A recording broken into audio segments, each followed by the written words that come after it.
When you're speaking to customers or kind of understanding what their needs are, what does that process look like? And what can our customers expect when interacting with Mamo's product team? What tends to happen is customers will often share their current processes, share potential problems that they're facing, and it's down to us to kind of guide that conversation that enables us to help both ourselves as well as sometimes in many cases the customer really understand what is the core problem that is being faced. I think it's down to us to really recognize, okay, maybe this isn't the actual problem. Where in the journey are customers dropping off?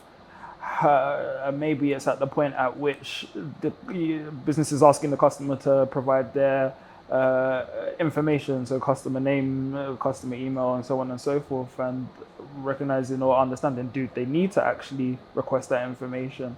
Because sometimes the product is already in a place to kind of solve some of the problems that our customers face. But when we really identify a problem that isn't catered for, then that's when we start to look at how can we build or iterate on our existing product features to cater for those requirements. Can you give us an example of a time where you received a feature request and how long it took you on average to kind of address that and launch that request? So I really pride our team in the way in which we respond to these requests. And a perfect example is a request that came through that we were able to deliver within a period of 8 hours. 8 hours? Yeah, 8 hours. So we were delivering a multi-currency feature. We started off with US dollar.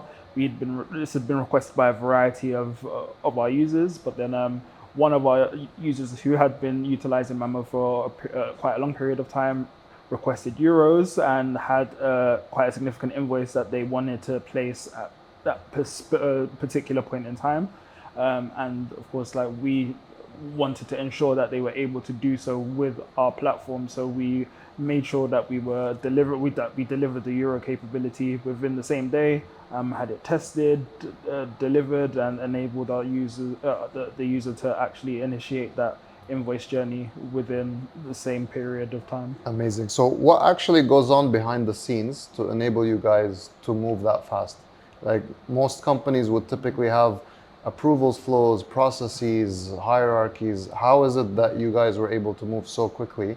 And I assume a lot of different roles were required to launch such a feature, right? So how does it happen? Firstly, I would say the product team or the structure across the company, but speaking of the product team in particular, is very flat. So we operate in a way where we have our given responsibilities in terms of the areas of the product that we are kind of responsible for.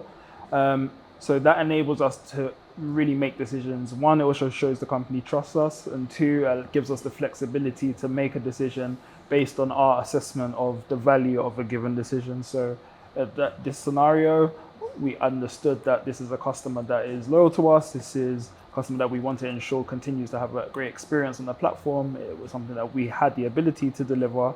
So instead of going through the process of speaking to every potential stakeholder across the company, we have that freedom to make the decision there and then. And we always leave some space within our capacity in the squad to ensure we can be reactive in these kinds of situations. We have our plan for what we want to achieve over a given week or over a given sprint period, but we also enable ourselves to really operate in a way that covers for all potential scenarios. And this was a perfect example of that.